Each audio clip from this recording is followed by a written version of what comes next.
So I'm delighted finally to be here in Salford to speak this afternoon. We've been following the tweets on the way up here this morning, and it already looks like a really exciting and exhilarating conference, and I'm delighted to be speaking at it.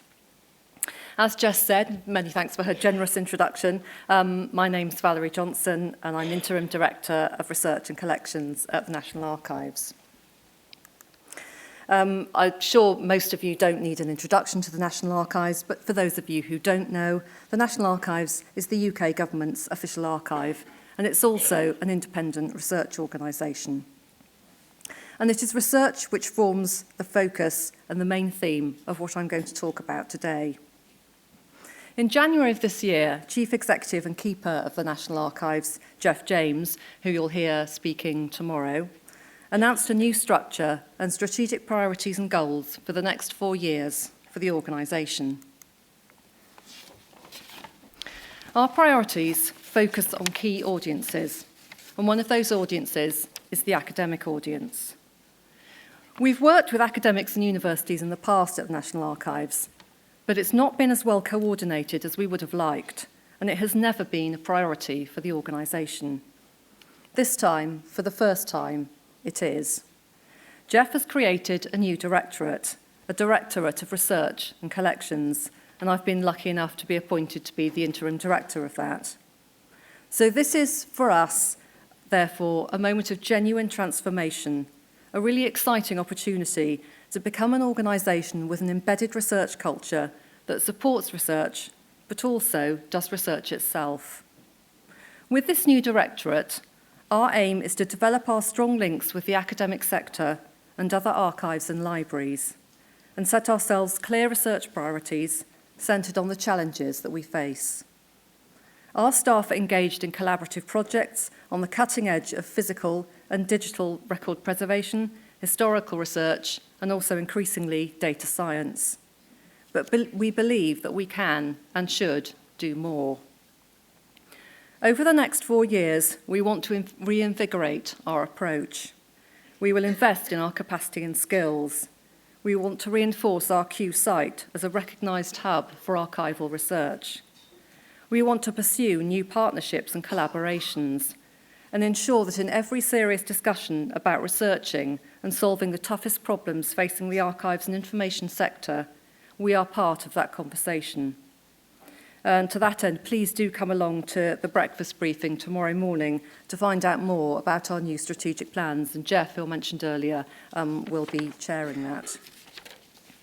You can see on the slide in front of you that each of the audience segments has an overarching aim attached to it.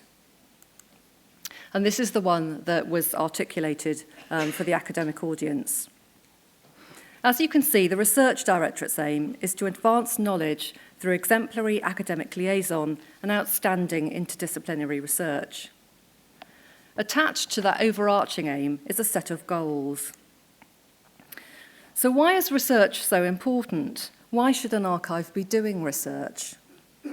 Research is an important vehicle for bringing new thinking about information to archives and supporting new knowledge, theory and practice from user participation through digital sensitivity to web archiving, to name but a few.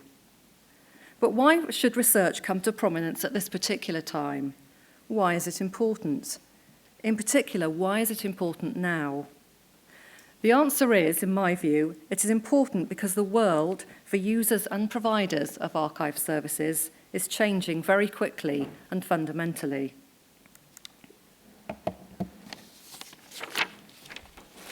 The shift online has meant that academics expect catalogues certainly online, but increasingly archival records to be online, digitised in bulk.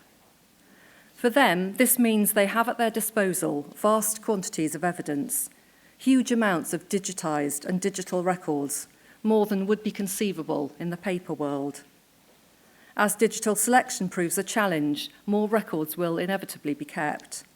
This is an opportunity, but it's also a huge challenge. This change in what researchers use is also reflected in how they use archives. Academics are increasingly using archive and library sources as data, doing quantitative research across large data sets of record series, looking at trends over time and across data, more in the kind of way that social scientists do, rather than the traditional qualitative, individual or detailed case studies of historical research that we tend to know.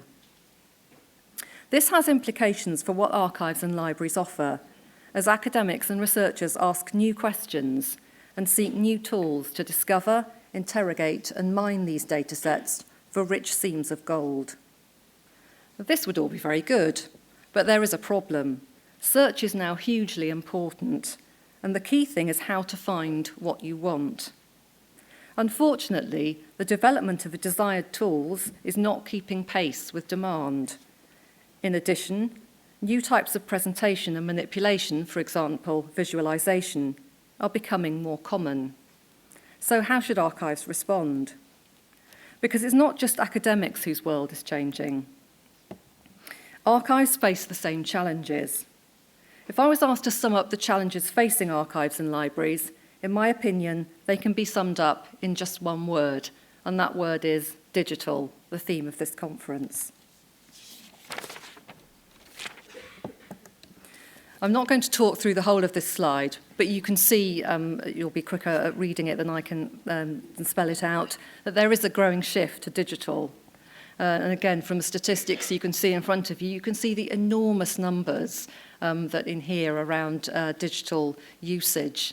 200 million downloads, 95 million document images. These are huge figures and really reflect the shift away from paper to online resources. So from the other side, archivists too are facing unprecedented shifts in the world of records. All this points to a need for research, both to enjoy the opportunities which exist, but also to cope with the challenges. In June this year, the journal Archival Science carried an article in which the author, A.H. Poole, identified issues seen as particularly urgent for research. These included things like sustainability, funding, but also things like researcher practices. Each of these particular issues has its own galaxy of research projects attached to it. So what research should archives do? A couple of years ago, I asked colleagues at the National Archives to come up with the big questions that they wanted answers to. I wanted these to become the research priorities for the organisation. And they came up with these. I'm not going to talk, again, I'm not going to talk through them, you can see what they are, but you will also note that they are all digital. And that was from right across the organisation. And the key major challenges, as I say, all digital. And those are challenges that we thought were crucial for archives to solve.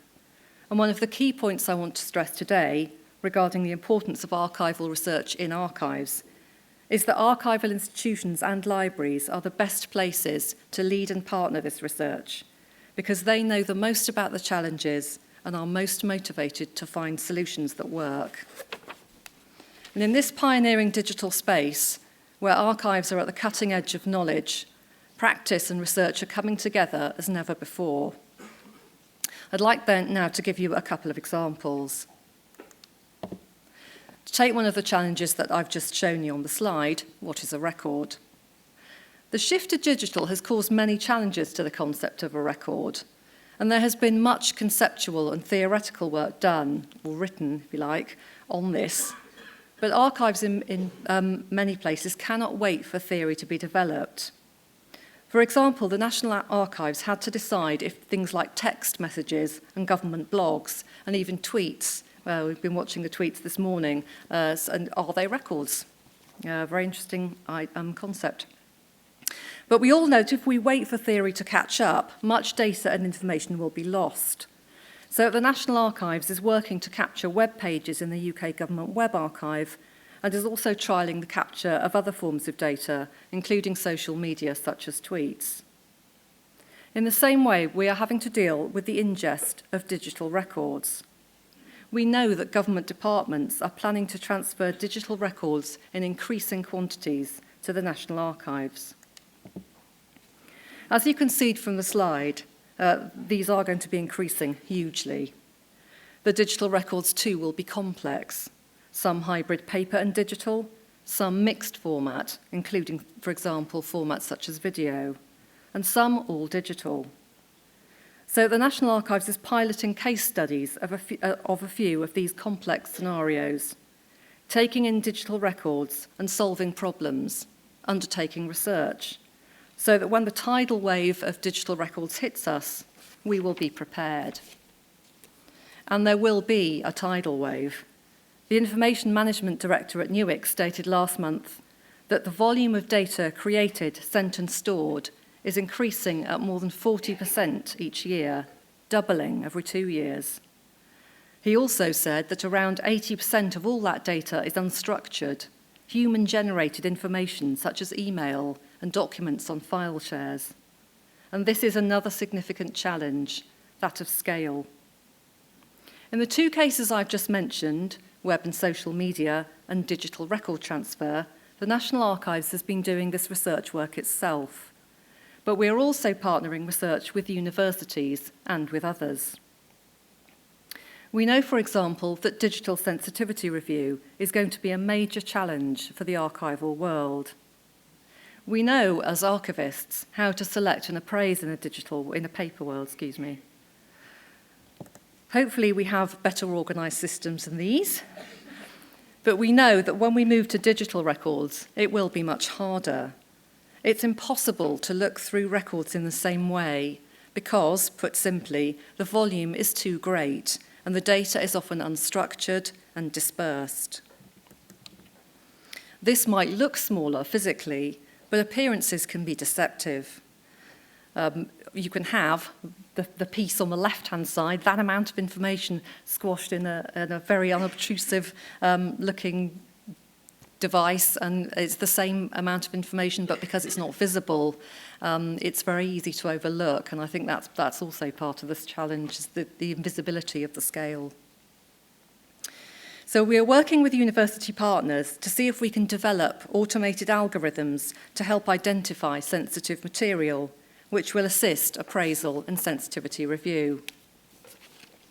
Unfortunately, because I think this is a really interesting subject, I don't have time to consider digital cataloguing here, but that too is an urgent issue which I would like to see on any list of archival research priorities, both in terms of archival practice and use by researchers.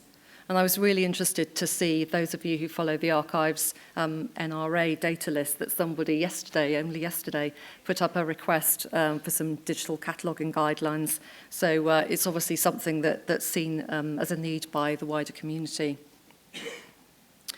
One of the areas I outlined earlier was the need for new access tools.